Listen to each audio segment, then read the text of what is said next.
Real certified G's in the building. Like home used to be like the one thing. Now it's like, then don't even touch it anymore. I don't like it. It's horrible. It is too creepy. See if you can spot a boxer amongst us, the one not drinking beer at the moment. He's also wearing gym attire as well. Yeah, He's there's a wearing gym attire, yeah. Actually, it's not a gym attire. Actually, it's just actually no, it is. So there are a few differences, like you even look a lot healthier than us, but it wasn't that long ago that we were in a club in Southend called Mayhem, an emo night with long hair, and now, however many years later, you're boxing. Talk us through how you got from point A to point B. That is one transformation there. Crazy, he's crazy. Went away, probably about a couple of years later. I'll probably say 3-4 years later, with more sensible hair. Went away, went to Southeast Asia. I just decided to kind of get more freedom. But as you get older, you kind of realise what's most important, your priorities change. And then went back with an ambition of just sort myself out. A was to lose weight.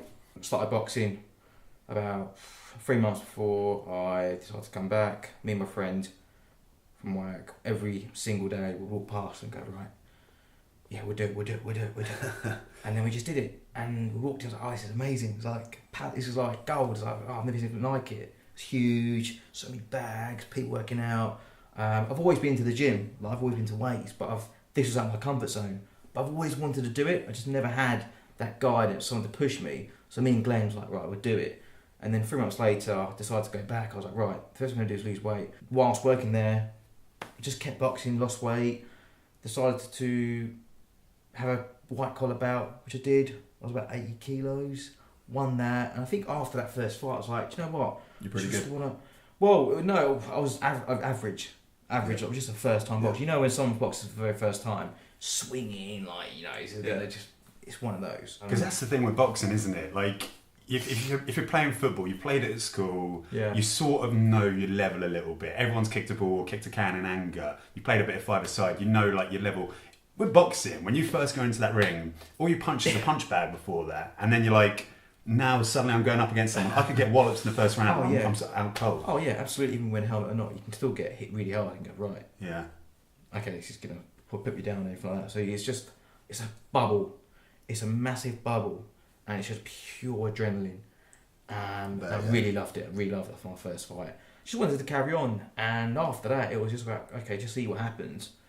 And then it all kind of clicked really when I left Southend to go into London. Did it worry you though? Was there a bit of a fear as well? Like, shit, these boxers are going to be like way much better than me at that point? Or did you think like or was it the adrenaline going, I'm just going to throw myself into it? Just throw yourself into it in the ring. But before that, yeah, even when you spar and you practice, you get that sense of nervousness because you don't know how good these people are. So I put myself into a boundary of, I will learn of people who are better than me. It's the only way. Yeah. It really is, because there's no point being average. We're next to an average person, you will just be average. But if you're next to a person who's 10 times better, you'll actually be good as them in time. How long? Don't know. But eventually it will happen. Yeah. Has there ever been a point where you're like, what am I doing here? Like, should I be bowing out? I've been hit however many times. Or is it just, is the urge getting bigger? It's just urge just getting bigger, really. Yeah. When you find a passion and you really enjoy and love doing every single day, watching boxing on your phone and reading updates online, videos, anything. Was there any like big lessons, or there was a moment of truth where you're like, that was a big moment where you was the pinnacle moment where like kind of either you knew that this was going to be big for you, getting hit by someone professional and learning and actually throwing some punches back and actually not being on the same level. But I thought after that, this is about a year and a half ago, and I was like, do you know what? Didn't do so bad. I got a bit of a beating. Yeah. I've stayed in there. That was the moment I thought, do you know what? I'm not so bad. Yeah. It's just the fact I haven't got the experience. But since then, you've come on, you're saying that's like just over a year ago, you've come on kind of leaps and bounds, you're fighting in front of kind of big crowds and stuff, and you most recently fought at York Hall, which is like London boxing Holy Grail. How was that? Like, what was the crowd like there? And surely you were like just buzzing. I want to know what your intro music was. Or do you get intro music at York? No, we do. What was it? Was it an emo song? It was actually Jay-Z Encore they asked for. Oh, nice. But actually, it got changed because they didn't have an aux lead for my phone, so Oh, they only had CDs. mate. I had my own tune already You arranged. should have gone out, get an Uber, and I go, right, give me an aux cable now, because they would have had one, I'm sure they would have. I had some rapper, some unknown rapper on my Spotify. It was a really good tune with gigs actually. Nice. And Sneak Bow. That's it. Nice. Sneak Bow. I like that you went from Jay-Z and you went a bit more local. Like, I need to represent them. Even with the McGregor Mayweather fight recently, I'm watching that and I'm watching them come into the ring, you know, 15,000 people, whatever it is, and I'm thinking, yeah, they've done this, Floyd's done it 50 times, alright, McGregor's not done it in a boxing ring before. I'm still thinking they must be terrified because of the pressure on them and because everyone's paying for blood and people want to see someone get knocked out. It's a different crowd, isn't it? It's like... It's so different. Do you feel that, or are you so in the zone that you don't feel that? That's the thing that I always think, like... It's a bit of both. You're in the zone. Really? Okay.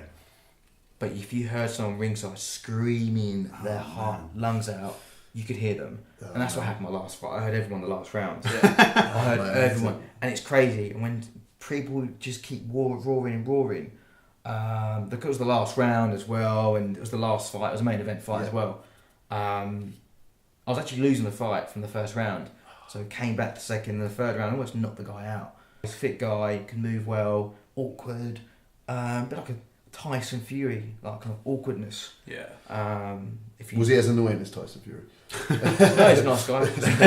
just a normal guy. He's cool. Do you have to get that out of your head? I guess you do. The fact that it could be a decent bloke on the other end of these punches you're throwing. Do you have to hate him a little bit? No, it's literally your mentality is you're in that ring. There's 4 corners.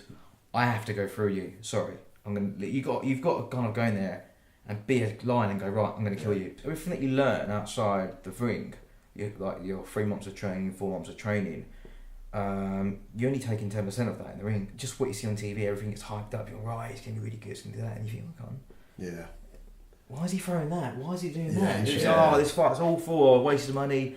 But it's just the mentality of the pressure, maybe, the nerves, Of course. the awe of the fight, yourself, the bubble, the person in front of you, knowing that someone that could actually potentially try and kill you. One punch, not just a change boxing fight, could usually just Change your life. yeah, absolutely. Does that ever go through your head? Does that ever scare you, or Nah, just go for it? just go for it. Yeah. See, who said emos were pussies? Exactly. Yeah, next time anyone's at an email concert, be like, whoa. Yeah, exactly. So what's next? Like, have you set your sights really high? Because you're not like, you're 29, 28, 29? Just turned 29. Just turned yeah. 29. So you're not like, I guess in boxing terms, like a spring chicken. Like, are you aiming super high? Are you just taking it fight by fight? Like, what's the grand plans? I'm taking it fight by fight, but I think next year I really want to exploit into a proper professional amateur gym. So where the aspiring boxers are who are professional now but have gone to these gyms in London. Some go to GB Olympics, some go professional straight away. So I would like to go down the GB route because it's more exciting. Nice. Awesome.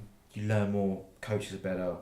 I just think if you are a standard boxer that's had 30, 20 amateur fights, Yeah. and you go professional, and unless you've got the contacts, which is the way it works now, if you know the right people, Yeah. and you've got the right people around you, the right team, then yeah, it works. But I think with me right now, I think it would be good to go down that route because there's no limit really. Dude, well, thank you so much for joining us on the front row yes, sofa, man. man. Hopefully, Thank you, dude. 2020 Olympics, Tokyo. We'll see you on the plane. Can't wait to Yeah. go I'll see you in the Spain. ring. Yeah, on the plane. And then it'll be from Mayhem in Southend to Tokyo. Yes. To man. Olympian. We'll have to There you go. update this blog, do an extra edit of it. Well, exactly. And we never tell anyone this, but if you have appeared once, you are contractually obliged to appear again. Oh, cheers, mate. Appreciate Cheers, it. man. Thank you.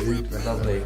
Man's been known as the bad man. Yeah. Man jump out, chop kebab man. Local. Man jump out, pop and bag man.